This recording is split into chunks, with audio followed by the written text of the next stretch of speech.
Psycho love, സ്നേഹത്താലി എന്നീ super hit romantic നോവലുകൾക്ക് ശേഷം അന്നമോൾ എഴുതുന്ന പുതിയ കഥ അനുരാഗം ഇന്നു മുതൽ ആരംഭിക്കുകയാണ്. മോളെ വേണി, എണീക്കടാ.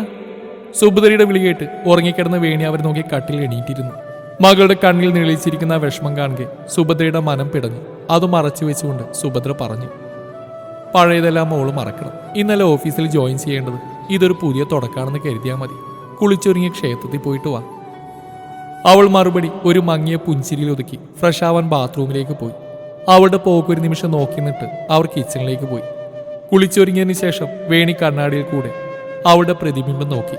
പഴയ കൃഷ്ണവേണിയിൽ നിന്ന് ഇന്നത്തെ രൂപത്തിൽ വന്ന മാറ്റം അവൾ ഒരു നിമിഷം നോക്കി. ഒരു ദീർഘനിശ്വാസം വിട്ട് വേണി സുഭദ്രയോട് യാത്ര പറഞ്ഞ് ക്ഷേത്രത്തിലേക്ക് പോയി. ഇവൾ വേണി എന്ന കൃഷ്ണവേണി, കൂടെയുള്ളത് അവളുടെ സ്വന്തം സുഭദ്രാമ. ദേവ്, ഇന്നലെ അക്കൗണ്ട് സെക്ഷനിലേക്ക് സ്റ്റാഫ്സ് ജോയിൻ ചെയ്യുന്നു. ബ്രേക്ക്ഫാസ്റ്റ് അഴിച്ചുകൊണ്ട് ദേവ് ശങ്കറിന്റെ ചോദ്യം കേട്ട് മുഖമുയർത്തി. അതെ സാർ. ഓഡിറ്റർ ഇന്നലെ വിളിച്ചായിരുന്നു. ഞാൻ അയാളൊന്ന് കണ്ടിട്ട് വരാം. Any issues? No, auditing time ആവുമല്ലേ, അതിൻ്റെ ഒരു ഡിസ്കഷൻ. ഓക്കെ സാർ, ഞാൻ ഇറങ്ങുക. ഇതാണ് കൈലാസം വീട്. ശങ്കർ, ഭാര്യ കൗസല്യ, 2 മക്കൾ.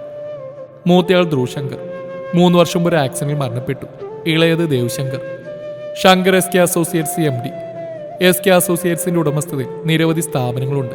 Hospital, jewellery shop, construction company, textile shop, SK mall. ഭാര്യ കൗസല്യ SK അസോസിയേറ്റ്സിന്റെ ഉടമസ്ഥതയിലുള്ള ആശുപത്രി ന്യൂറോളജിസ്റ്റ് ആണ്. ദേവ്ശങ്കർ കമ്പനി CEO ആണ്. SK അസോസിയേറ്റ്സിന്റെ പാർക്കിങ്ങിൽ ദേവിന്റെ ബ്ലാക്ക് കളർ BMW ഒരു ഇരമ്പലോടെ പാഞ്ഞെത്തി. കയ്യിൽ ലാപ്ടോപ്പ് ബാഗ് എടുത്ത് അവൻ ഓഫീസിലേക്ക് കയറി. സ്റ്റാഫ്സ് എല്ലാവരും ഗുഡ് മോർണിംഗ് പറഞ്ഞു. അവൻ തിരിച്ച് മോർണിംഗ് വിഷ് ചെയ്ത് ക്യാബിനിലേക്ക് കയറി. ലാപ്ടോപ്പ് ഓൺ ചെയ്ത് മെയിലെല്ലാം ചെക്ക് ചെയ്തതിനു ശേഷം ഫോൺ എടുത്ത് അവൻ്റെ PA ശ്രേയയെ വിളിച്ചു. ദേവിന്റെ ക്യാബിനിൽ നിന്ന് നോക്ക് ചെയ്തതിനു ശേഷം ശ്രേയ ഉള്ളിലേക്ക് പ്രവേശിച്ചു. സ്റ്റാഫ്സ് എല്ലാം ജോയിൻ ചെയ്തോ? Yes sir. ഇന്നത്തെ മീറ്റിംഗ് കൊണ്ടുള്ള ഫയലെല്ലാം ഒന്നുകൂടി നോക്കണം. എല്ലാം ഇല്ലെന്ന് ഉറപ്പുവരുത്തണം. ജോയിൻ ചെയ്തവരോട് ക്യാബിനിലേക്ക് വരാൻ പറയണം. കുറച്ച് നിമിഷത്തിന് ശേഷം ദേവിന്റെ ക്യാബിനിലേക്ക് 3 പേർ കയറി വന്നു. ലാപ്ടോപ്പിൽ കണ്ണിട്ടിരുന്ന അവൻ മുഖമുയർത്തി നോക്കി. അവന്റെ കണ്ണുകൾ ആദ്യം പതിഞ്ഞത് വിഷാദം മുറ്റി നിൽക്കുന്ന ആ പൂച്ച കണ്ണുകളിലാണ്. അവൾ ഒരു നിമിഷം അവന്റെ നീലക്കണ്ണുകളിൽ കുടുങ്ങി. ഏതോ ഒരു ഓർമ്മയിൽ അവളുടെ കണ്ണു നിറഞ്ഞു. അതിനെ ഒഴുക്കിവിടാതെ അവൾ പിടിച്ചു നിർത്തി. പ്ലീസ് ബി സീറ്റഡ്, അവനൊരു പുഞ്ചിരിയോടെ പറഞ്ഞു. നിമിഷ, അജയ് ആൻഡ് കൃഷ്ണവേണി, നിങ്ങൾ 3 പേരെ അക്കൗണ്ട് സെക്ഷനിലേക്കാണ് അപ്പോയിന്റ്മെന്റ് ചെയ്തേക്കുന്നത്. ഇവിടുത്തെ സീനിയർ അക്കൗണ്ട് സ്റ്റാഫ് മിസ്റ്റർ മോഹനാണ്. എന്ത് ഡൗട്ട് ഉണ്ടെങ്കിലും അയാളോട് ചോദിക്കാം. ഇവിടെ എനിക്ക് പങ്ക്ച്വാലിറ്റി മസ്റ്റാണ്. വർക്കൊക്കെ കറക്റ്റ് ടൈമിൽ ഫിനിഷ് ചെയ്യണം. ഓക്കെ സർ, 3 പേര് ഒരേ നിമിഷം പറഞ്ഞു. Then okay. അവർ 3 പേരും ക്യാബിൽ നിന്ന് പുറത്തിറങ്ങിയിട്ടു ദേവ പൂച്ച കണ്ണുകളിൽ കുരുങ്ങിക്കിടക്കുകയായിരുന്നു. എന്തോ തൻ്റെ ഹൃദയത്തിൽ പറഞ്ഞറിയിക്കാനാവാത്ത വേദന അവൻ തിരിച്ചറിഞ്ഞു. തങ്ങൾ കിട്ടിയ ക്യാബിൽ ഇരിക്കുകയായിരുന്നു അവർ 3 പേരും. നിമിഷയും അജയും വേണിയും പെട്ടെന്ന് കൂട്ടായി. അജയുടെ അച്ഛൻ രാധാകൃഷ്ണൻ സ്കൂൾ മാഷാണ്. അമ്മ രാധിക വീട്ടമ്മ. നിമിഷയുടെ അച്ഛൻ കുമാർ ചെറിയൊരു തുണിക്കട നടത്തുന്നു. അമ്മ ലക്ഷ്മി വീട്ടമ്മയാണ്. ചെറിയ രീതിയിൽ തയ്യൽ പണിയും ചെയ്യുന്നുണ്ട്. വേണിക്ക് അമ്മ മാത്രമേ ഉള്ളൂ. വീട്ടമ്മയാണെന്നും പറഞ്ഞു. അവളുടെ മുഖത്തെ ദുഃഖം മനസ്സിലാക്കി കൂടുതലൊന്നും അവർ ചോദിച്ചില്ല. കുറച്ചു കഴിഞ്ഞ് മോഹൻ അവർക്ക് വർക്ക് അലോട്ട് ചെയ്ത് കൊടുത്തു. വർക്ക് ചെയ്യുന്നതിൻ്റെ ഇടയിലും നിമിഷയും അജയും സംസാരമായിരുന്നു. വേണി പക്ഷേ മൗനമായിരുന്നു. അവരുടെ തമാശകളിലൊക്കെ വേണി ഒന്ന് പുഞ്ചിരിച്ചു എന്ന് വരുത്തി. എന്റെ വേണി, നീ ഇങ്ങനെ ഏറി പിടിച്ചിരിക്കാതെ. എന്ത് പറഞ്ഞാൽ അവിടെ ഒരു പുഞ്ചിരി. നീ എന്താ വല്ല പുഞ്ചിരി മത്സരത്തിന് പോകുന്നുണ്ടോ? നിമിഷയുടെ ഡയലോഗിൽ അജയ് ഉറക്കി ചിരിച്ചു. ആ സമയം സിഇഒയുടെ ക്യാബിലേക്ക് പോയിരുന്ന ശ്രേയ അവരുടെ ശബ്ദം കേട്ട് വന്ന് നോക്കി. അതെ, ഈ ഓഫീസിൽ കീപ്പ് ചെയ്യേണ്ട ഒരു ഡീകോറുണ്ട്. ഇന്ന് ജോയിൻ ചെയ്തല്ലേ ഉള്ളൂ, വെറുതെ പണി വാങ്ങിക്കൂട്ടല്ലേ. അതും പറഞ്ഞൊന്ന് പുച്ഛിച്ചുകൊണ്ട് അവൾ ദേവിന്റെ ക്യാബിലേക്ക് പോയി. അവളുടെ ഒരു പുച്ഛിക്കൽ കണ്ടില്ലേ? ഏതാ കുട്ടി പിശാശ്? അതാണ് നമ്മുടെ സിഇഒയുടെ PA ശ്രേയ. അതിന്റെ അഹങ്കാരം അവൾക്കുണ്ട്. നീ ഇന്ന് വന്നല്ലേ ഉള്ളൂ, ഇതൊക്കെ എങ്ങനെ അറിഞ്ഞു? രാവിലെ ഞാൻ നേരത്തെ വന്നപ്പോൾ ആ റിസപ്ഷനിൽ ഇരിക്കുന്ന കുട്ടിയോട് ഇവിടെയുള്ളവരെ കുറിച്ച് ചോദിച്ചു. അവള് പറഞ്ഞെന്നാ. വന്നയുടനെ കോഴി കൂവി തുടങ്ങി. നീ പോടി, പണിയെടുക്ക്. ഇനി ശ്രേയ തിരിച്ചു വരുമ്പോൾ ഇങ്ങനെ ഇരിക്കുന്ന കാണണ്ട എന്നും പറഞ്ഞ് വേണി കമ്പ്യൂട്ടർ സ്ക്രീനിലേക്ക് മിഴികൾ നട്ടു. ഉച്ചയ്ക്ക് ക്യാൻറ്റീനിൽ ഫുഡ് കഴിക്കാൻ വന്നാണ് 3 സംഘം. വീട്ടിൽ നിന്ന് കൊണ്ടുവന്ന ചോറിന്റെ പൊതിയഴിച്ച് അവർ കഴിച്ചു തുടങ്ങി. അപ്പോഴാണ് അവിടേക്ക് 3 പേർ വന്ന്. ഹായ്, പുതിയ ആൾക്കാരാണല്ലേ. ഞാൻ വിഷ്ണു, ഇവൻ ഹരി, ഇവൻ മേഘയല്ലേ. ഞങ്ങൾ രാവിലെ പരിചയപ്പെട്ടായിരുന്നു. ഞാൻ അജയ്, ഇത് നിമിഷ, ആൻഡ് അത് കൃഷ്ണവേണി. വന്ന മുതൽ വിഷ്ണുവിന്റെ കണ്ണുകൾ വേണിയിലായിരുന്നു. വേണി അത് കണ്ടില്ലെങ്കിലും നിമിഷ അത് ശ്രദ്ധിച്ചു. മേക്കുട്ടി കഴിച്ചില്ലേ? ഇങ്ങോട്ടിരിക്കും, ചേട്ടന്മാരിയ്ക്കും. അവർ 3 പേരോടെ ഇരുന്നു. പരസ്പരം പങ്കുവെച്ചും സംസാരിച്ച് അവരിരുന്നു. വേണി മാത്രം അവർ ചോദിക്കുന്നതിന് മാത്രം മറുപടി നൽകി കഴിച്ചുകൊണ്ടിരുന്നു. വേണിക്ക് ഞങ്ങൾ വന്നതിൽ വല്ല ബുദ്ധിമുട്ടുണ്ടോ? വിഷ്ണു ചോദിച്ചു. ഇല്ല ഏട്ടാ, അങ്ങനെ തോന്നിയോ? താനൊന്നും സംസാരിക്കാതുകൊണ്ട് ചോദിച്ചാ. അവളൊരു മിണ്ടാപൂച്ച ചേട്ടാ. നിമിഷ അതും പറഞ്ഞു മേഘയുടെ പാദത്തിൽ നിന്ന് ചിക്കൻ്റെ ലെഗ് പീസ് എടുത്ത് കടിച്ചു പറിച്ചു. അവിടെ ആ കഴിപ്പ് കണ്ട് എല്ലാവരും ചിരിച്ചു പോയി. ഭക്ഷണം കഴിച്ചതിന് ശേഷം എല്ലാവരും തങ്ങളുടെ ക്യാബിനിലേക്ക് പോയി. ദേവന് അന്ന് ഉച്ചയ്ക്ക് ശേഷം ഒരു മീറ്റിംഗ് ഉള്ളതിനാൽ അവൻ അപ്പോൾ തന്നെ ഇറങ്ങി. ധൃതിയിൽ നടന്നു വരികയായിരുന്നു അവൻ വേണിയുമായി കൂട്ടിമുട്ടി. അവൻ വീഴാൻ പോയപ്പോൾ അവിടെ ഇടുപ്പിലൂടെ വട്ടം പിടിച്ചു. അവൾ കണ്ണ് മുറുകെ അടിച്ച് അവൻ്റെ ഷർട്ടിൻ്റെ കോളർ പിടിമുറുക്കി. രണ്ടുപേരുടെയും ഹൃദയം എന്തിനെന്നില്ലാതെ തുടിച്ചു. പേടിച്ചരണ്ട് നിൽക്കുന്ന അവളുടെ മുഖം കാണുക അവന് വാത്സല്യം തോന്നി. ശ്രേയയുടെ ശബ്ദമാണ് അവനെ ഉണർത്തിയത്. തനിക്ക് കണ്ണുണ്ട് കൃഷ്ണവേണി, എവിടെ നോക്കിയാ നടക്കുന്നത്? ശ്രേയയുടെ ശബ്ദം കേട്ട് വേണി കണ്ണു തുറന്നു. താനിപ്പോഴും സാറിൻ്റെ കൈക്കുള്ളിലാണെന്ന ബോധം വന്നു അവൾ പിടഞ്ഞു മാറി. സോറി സാർ, ഞാൻ കണ്ടില്ലായിരുന്നു. It's okay. അവൻ അവൾ നോക്കി പുഞ്ചിരിച്ചതിന് ശേഷം പുറത്തേക്ക് പോയി. ശ്രേയ അവളും ദേഷ്യത്തോടെ നോക്കിയിട്ട് ദേവിൻ്റെ പുറകെ പോയി. സാറിനില്ലാത്ത കുഴപ്പമാണല്ലോ ആ പുട്ടിപ്പിശാചിന്. അവർ മൂറി ക്യാബിനിലേക്ക് കയറി. വൈകിട്ട് 5 മണിക്ക് അവർ ഓഫീസിൽ നിന്ന് ഇറങ്ങി. അജയ് ബൈക്കിലായിരുന്നു പോകുന്നത്. നിമിഷ ആ വഴിയായതിനാൽ അവൾ അവൻ്റെ കൂടെ പോകാൻ നിന്നു. അപ്പോഴാണ് മേഘ അവിടേക്ക് വന്ന്. നിങ്ങളെങ്ങനെയാണ് പോകുന്നത്? ഞാനും നീയും ബൈക്കിലാണ്, ഞങ്ങളൊരു റൂട്ടിലാണല്ലോ. വേണി ബസ്സിൽ, ഞാനും ബസ്സിലാണ്. വേണി നിനക്ക് എവിടേക്കാണ് പോകേണ്ടത്? ഞാൻ പനമ്പള്ളി നഗറിലാണ്. അപ്പം എനിക്ക് കൂട്ടായാലോ, ഞാൻ സൗത്തിലാണ്. എങ്കിൽ ചലോ, ഓക്കെ ബൈ. വേണിയും മേഘയും ബസ് സ്റ്റോപ്പിലേക്ക് നടന്നു. വേണി ഒന്നും മിണ്ടുന്നില്ലെന്ന് കണ്ട് മേഘ തന്നെ സംസാരം തുടക്കം കുറിച്ച്. വേണിയുടെ വീട്ടിലാരൊക്കെയുണ്ട്? ഞാനും അമ്മയും. അച്ഛൻ ഇപ്പം കൂടെയില്ല. കൂടുതലൊന്നും ചോദിക്കാൻ മേഘയ്ക്ക് തോന്നിയില്ല. എൻ്റെ വീട്ടിൽ അച്ഛൻ, അമ്മ, ആൻറ്റി, ഏട്ടൻ, ആൻറ്റി ഒരു അനിയത്തി ഉണ്ട് കേട്ടോ. അച്ഛൻ ജയറാമ വില്ലേജ് ഓഫീസറാണ്, അമ്മ ജാനകി വീട്ടമ്മയാണ്. ചേട്ടൻ മൃദുല സോഫ്റ്റ്വെയർ എഞ്ചിനീയറാണ്, ഇപ്പോൾ ബാംഗ്ലൂരിൽ വർക്ക് ചെയ്യുന്നു. പിന്നെ അനിയത്തി മൃദുല +2 പഠിക്കുന്നു. ഇവിടെ ഹോസ്റ്റലിലാണ് നിൽക്കുന്നത്. വീടപ്പം എവിടെയാ? എൻ്റെ വീട് കൊല്ലം കരുനാഗപ്പള്ളിയില്ല. അങ്ങനെ അവർ ഓരോന്ന് പറഞ്ഞ് ബസ്സിൽ കയറിപ്പോയി. മീറ്റിംഗ് കഴിഞ്ഞ് വീട്ടിലെത്തിയ ശേഷം ദേവ് ഫ്രഷ് ആയതിനു ശേഷം താഴേക്ക് പോയി. മീറ്റിംഗ് എങ്ങനെ ഉണ്ടായിരുന്നു മോനെ? സക്സസ്ഫുൾ ആയിരുന്നു അച്ഛാ. എഗ്രിമെൻ്റ് ഒന്ന് സൈൻ ചെയ്യണം. നാളെ തന്നെ ചെയ്യാം, ഒന്നും നീട്ടി വെക്കണ്ട. കൗസില അവർ രണ്ടുപേർക്കുള്ള ചായയുമായി വന്ന് അവിടെ ഇരുന്നു. ഏട്ടാ, മീര വർക്ക് ചെയ്തുകൊണ്ടിരുന്ന കമ്പനിയിൽ എന്തോ പ്രശ്നം. അവൾ അവിടുന്ന് റിസൈൻ ചെയ്തു. നമ്മുടെ ഓഫീസിൽ ജോലിക്ക് അയറ്റാമെന്ന് ചോദിച്ച് ശാരദ വിളിച്ചിരുന്നു. മോനെ, കമ്പനിയിൽ എന്തെങ്കിലും വേക്കൻസി ഉണ്ടോ? കമ്പനിയിൽ ഇപ്പോൾ വേക്കൻസി ഒന്നുമില്ല. ഹോസ്പിറ്റൽ HR സെക്ഷനിൽ എടുത്താൽ പോരെ? അത് മതി കൗസു, നീ തന്നെ വിളിച്ചു പറഞ്ഞേക്ക്. ഇതേ സമയം ഫ്ലാറ്റിൻ്റെ ബാൽക്കണിയിൽ നിന്ന് വേണി തൻ്റെ പ്രിയപ്പെട്ടവൻ്റെ ഓർമ്മകളിലായിരുന്നു. കണ്ണേട്ട വീട്ട് ആരെങ്കിലും കാണും? ആരും വരില്ലടി ഇങ്ങോട്ട്. ഞാൻ കുളപ്പുരകത്തുനിന്ന് പൂട്ടി. നീ ജാടയിടാതെ ഒരാഴ്ച തരാനുള്ളതല്ല അങ്ങ് തന്നേ. മാറങ്ങോട്ട്, എനിക്ക് ക്ഷേത്രത്തിൽ പോകുള്ളതാ. നിന്നെ ഇപ്പോൾ വിടാമടി എന്നും പറഞ്ഞ് അവൻ അവിടെ ചുണ്ടുകൾ കവർന്നെടുത്തു. കീഴ്ച്ചുണ്ട് അവൻ കടിച്ച് ചെറുതായി നുണഞ്ഞുകൊണ്ടിരുന്നു. ആദ്യം ഒന്ന് പിടഞ്ഞെങ്കിലും കുറച്ച് നിമിഷത്തിന് ശേഷം അവൾ അവനെ ചുംബിച്ചു. ആവേശത്തോടെ അവർ ചുംബിച്ചുകൊണ്ടിരുന്നു. അവൻ്റെ കൈകൾ ധാവണിക്കിടയിലൂടെ അവളുടെ വെളുത്ത വയറിൽ പിടിമുറുക്കി. അവൻ്റെ കൈകൾ അവളുടെ വയറിൽ പരതി നടന്നു.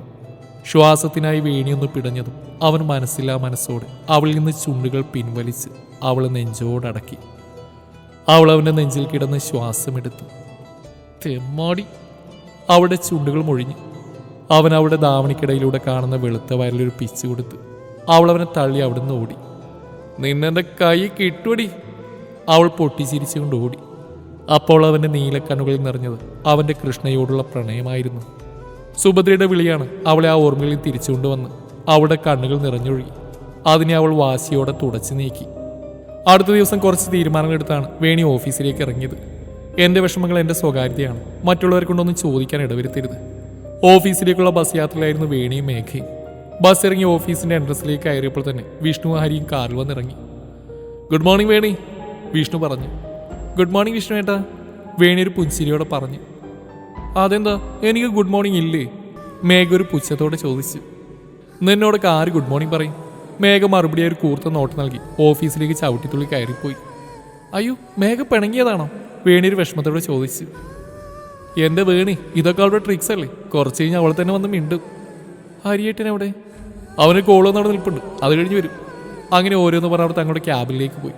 സിസ്റ്റം ഓൺ ചെയ്ത് അവളുടെ വർക്കിലേക്ക് കടന്നു. ആത്മാർത്ഥതയുടെ നിറകുടമേ, നമസ്തേ. നിമിഷയുടെ ശബ്ദം കേട്ട് വേണി തല ഉയർത്തി നോക്കി. അത് നിങ്ങളാരും വരാത്തോണ്ട് ചുമ്മാ ഇരിക്കുമല്ലേ, അപ്പോൾ വർക്ക് സ്റ്റാർട്ട് ചെയ്യാന്ന് കരുതി. അല്ല, അജയ് എവിടെ? അവിടെ മേഘമായിട്ട് കുറുകുന്നുണ്ടവൻ. മേഘയുമായി സംസാരിച്ചുകൊണ്ടിരിക്കുന്ന അജയ് ദേവിൻ്റെ കാറിനോ ക്യാബിനിലേക്ക് ഓടി. നീ എന്താടാ ഇങ്ങനെ ഓടി വരുന്നേ? നിമിഷ ചോദിച്ചു. സാറ് വന്നു. നിന്നെ കണ്ടോ? ഇല്ലടി, കാറ് കണ്ടപ്പോഴേ ഞാൻ ഓടി. അവനൊരു ഇളിയോടെ പറഞ്ഞു. ഞായി. കുറച്ച് നിമിഷത്തിന് ശേഷം അവിടെ ക്യാബിലുള്ള ഫോൺ റിങ് ചെയ്തു. വേണി ഫോൺ എടുത്തു.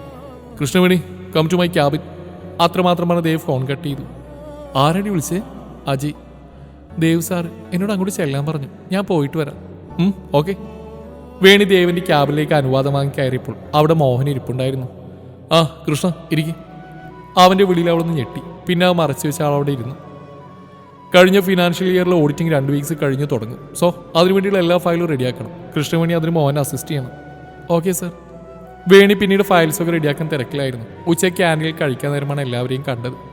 വേണി, നിന്നിപ്പോൾ കാണാനേ കിട്ടുന്നില്ലല്ലോ, അജയ് ചോദിച്ചു. ഓഡിറ്റിങ്ങിൻ്റെ ഫയൽസെല്ലാം റെഡിയാക്കിയായിരുന്നു. പിന്നീട് അവരെല്ലാം കൂടി ഒരുമിച്ചിരുന്ന് കഴിച്ച്. വൈകിട്ട് ദേവ് വീട്ടിൽ വന്ന് കയറിയപ്പോഴേ കണ്ടു സെറ്റിൽ നിന്ന് TV കാണുന്ന മീരെ. കൂടെ അമ്മയും ഉണ്ട്. അവൻ അമ്മയെ നോക്കിയൊന്ന് ചിരിച്ച് അവളെ മൈൻഡ് ചെയ്യാതെ മുകളിലേക്ക് കയറിപ്പോയി. അതെന്താ അമ്മ ഈ ദേവേട്ടനെ കണ്ടിട്ടും കാണാത്ത പോലെ പോയി കളഞ്ഞ്? അവൻ ഓഫീസിൽ നിന്ന് വന്നതല്ലേ ഉള്ളൂ, ക്ഷീണം കാണും. നീ ഇനി ഇവിടെ തന്നെ ഉണ്ടല്ലോ, പിന്നെന്താ? അവൾ നിരാശയോടൊന്ന് മൂളി. മീര നന്ദകുമാർ ശാരദയുടെയും നന്ദകുമാറിന്റെ ഒരേ ഒരു മകൾ. ശാരദ ശങ്കറിന്റെ അകന്ന ബന്ധത്തിലുള്ള ഒരു കസിനാണ്. ഡിന്നർ ടൈമിലാണ് ദേവ് പിന്നീട് താഴേക്ക് ഇറങ്ങി വന്ന്. അവൻ ഹാൻഡ് വാഷ് ചെയ്ത് ചെയറിൽ വന്നിരുന്നു. ഹായ് ദേവേട്ടാ. ഹായ് മീര, ഇന്ന് ജോയിൻ ചെയ്തല്ലേ? യെസ് ദേവേട്ടാ, വൈകിട്ടെന്ന് കരുതി. ദേവേട്ടാ, എനിക്ക് കമ്പനിയിൽ വല്ല വേക്കൻസി ഉണ്ടോ? നിനക്കെന്താ ഹോസ്പിറ്റലിൽ കുഴപ്പം? ദേവേട്ടൻ്റെ അടുത്താകുമ്പോൾ ഒരു സമാധാനം ഉണ്ടായിരുന്നു. കമ്പനിയിൽ ഇപ്പോൾ വേക്കൻസി ഒന്നുമില്ല. ഹോസ്പിറ്റലിൽ അമ്മയുണ്ട്. നിനക്ക് എന്തെങ്കിലും പ്രശ്നം തോന്നുന്നുണ്ടെങ്കിൽ അമ്മയോട് പറഞ്ഞാൽ മതി, അവൻ ഗൗരവത്തോടെ പറഞ്ഞു. അവളൊന്ന് മൂളി. ശങ്കർ ബിസിനസ് ഡീലുമായി ബന്ധപ്പെട്ട് ടൂറിലായിരുന്നു. ദിവസങ്ങൾ ഓടി മറഞ്ഞുകൊണ്ടിരുന്നു. വേണിയുടെ ജീവിതം ഓഫീസും ഫ്ലാറ്റുമായി മാത്രം ഒതുങ്ങി. അവളിൽ ചെറിയ ചെറിയ മാറ്റങ്ങളൊക്കെ പ്രകടമായി. ദേവിന്റെ കണ്ണുകൾ വേണിയെ ചുറ്റിപ്പറ്റി ഉണ്ടായിരുന്നു. എന്തോന്ന് തന്നെ അവളിലേക്ക് അടുപ്പിക്കുന്നുണ്ടെന്ന് അവന് മനസ്സിലാക്കി. അവന്റെ ഹൃദയതാളം അവളെ കാണുമ്പോൾ ഉയർന്നുകൊണ്ടിരുന്നു. എന്തോ മുൻജന്മ ബന്ധം പോലെ. ബിസിനസ് ടൂർ കഴി ശങ്കർ തിരിച്ചെത്തി. അയാളാണ് ടെക്സ്റ്റൈൽസിലെയും ജ്വല്ലറിയിലെയും കാര്യങ്ങൾ നോക്കുന്നു. ഉച്ചയ്ക്ക് ക്യാനിൽ ഫുഡ് കഴിക്കാതിരിക്കുവാണ് ആറംഗ സംഘം. നാളെ സൺഡേ അല്ലേ, ആർക്കും പ്രത്യേകിച്ച് പരിപാടി നൽകി നമുക്കത് കറങ്ങാനൊക്കെ പോയാലോ? വിഷ്ണു വേണിയുടെ മുഖത്ത് ഉറ്റുനോയിക്കൊണ്ട് ചോദിച്ചു. എനിക്ക് വീട്ടിൽ പോകണം, മേഘ ഒരു വിഷമത്തോടെ പറഞ്ഞു. നീ പോയിട്ട് വാ, പോയി വരുമ്പോൾ ഞങ്ങൾ യാത്രാവിശേഷങ്ങളെല്ലാം പറഞ്ഞുതരാം, അജയ് പറഞ്ഞു. ചാടി അടിക്കാതെ പോടാ, ഫ്ലാറ്റിൽ നിന്ന് ബോറടിക്കുമല്ലേ, അതാ ഒന്ന് കറങ്ങാൻ തീരുമാനിച്ചേ. വിഷ്ണു, നമുക്ക് നാളെ പോയേട്ടാ, മേഘയും കൂട്ടി വേറെ ദിവസം പോവാം. എങ്കിലും ഓക്കെ. മേഘ. എല്ലാവരും ആ തീരുമാനത്തോട് യോജിച്ചു. അടുത്ത ദിവസം രാവിലെ തന്നെ അവർ യാത്ര ആരംഭിച്ചു. ബോട്ട് യാത്രയായിരുന്നു. ജ്യൂ സ്ട്രീറ്റ്, ഫോർട്ട് കൊച്ചി, മട്ടാഞ്ചേരി പാലസിലൊക്കെ അവർ പോയി. വേണിയും ആ നിമിഷങ്ങളിൽ സന്തോഷിക്കുകയായിരുന്നു. വിഷ്ണുവും വേണിയോടത്തുള്ള നിമിഷങ്ങളിൽ സന്തോഷിച്ചു. ഉച്ചയ്ക്ക് ഭക്ഷണം അവിടെയുള്ള ഒരു റെസ്റ്റോറൻറ്റിൽ നിന്നും കഴിച്ചു. അവിടെയെല്ലാം ചുറ്റിക്കറങ്ങി അവർ SK മാളിലെത്തി. ചെറിയ രീതിയിൽ ഷോപ്പിംഗ് ഒക്കെ നടത്തി. വിഷ്ണു വേണിക്ക് ഒരു സാരിയും മേഘയ്ക്കും നിമിഷക്കും ചുരിദാറും വാങ്ങിക്കൊടുത്തു. അജയ്ക്കും ഹരിക്കും ഷർട്ട് എടുത്തു കൊടുത്തു. എനിക്ക് വിശക്കുന്നു, അജയ് പറഞ്ഞു. നീയല്ലടാ ഉച്ചയ്ക്ക് 2 ബിരിയാണി അകത്താക്കിയത്, ഹരി ചോദിച്ചു.